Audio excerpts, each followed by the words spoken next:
Hi, welcome back to my channel Megha's tasty kitchen. ఈరోజు నేను మీకు ఈ వీడియోలో కొబ్బరి పాలతో పలావ్ ఎలా చేసుకోవాలో చూపిస్తాను. మామూలుగా మనం పలావ్ చేసుకుంటూ ఉంటాం కదా, అలా కాకుండా కొబ్బరి పాలతో పలావ్ చేసుకుంటే చాలా టేస్టీగా అండ్ కమ్మగా ఉంటుంది. ఎవరైతే నా ఛానల్ని సబ్స్క్రైబ్ చేసుకోలేదో ప్లీజ్ సబ్స్క్రైబ్ చేసుకోండి, అలాగే షేర్ చేయండి. ముందుగా ఒక బౌల్ తీసుకొని ఒక 2.5 గ్లాసెస్ బాస్మతి రైస్ తీసుకొని వాష్ చేసుకున్నాక ఒక 3 గ్లాసెస్ ఆఫ్ వాటర్ వేసుకొని హాఫ్ అన్ అవర్ పాటు నానబెట్టుకోవాలి. తర్వాత ఒక ప్రెషర్ కుక్కర్ తీసుకొని అందులో కొంచెం గీ, కొంచెం ఆయిల్ వేసుకోవాలి. ఆయిల్ హీట్ అయిన తర్వాత అందులో కొంచెం షాజీరా, బిర్యానీ ఆకు, అనాస్ పువ్వు, జాజి పువ్వు, దాల్చిన చెక్క వేసుకొని లైట్గా ఫ్రై చేయాలి.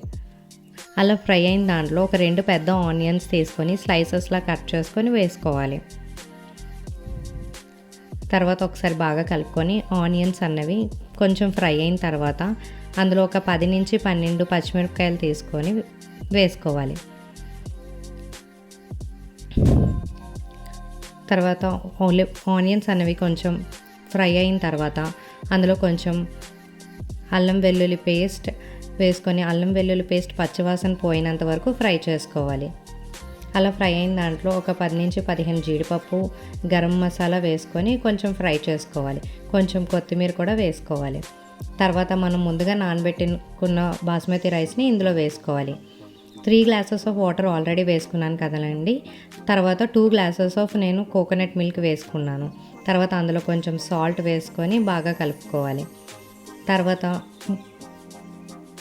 మూత పెట్టుకొని ఒక 2 విజిల్స్ అయినంత వరకు మనం ఉంచుకోవాలి. 3 విజిల్స్ అయితే రైస్ అన్నది మెత్తబడిపోతుందండి. సో 2 విజిల్స్ అయితే సరిపోతుంది. అంతే, ప్రెషర్ పోయిన తర్వాత ఓపెన్ చేస్తే మనకి కమ్మటి కొబ్బరి పలావ్ రెడీ అయిపోతుంది. మీరందరూ తప్పకుండా ట్రై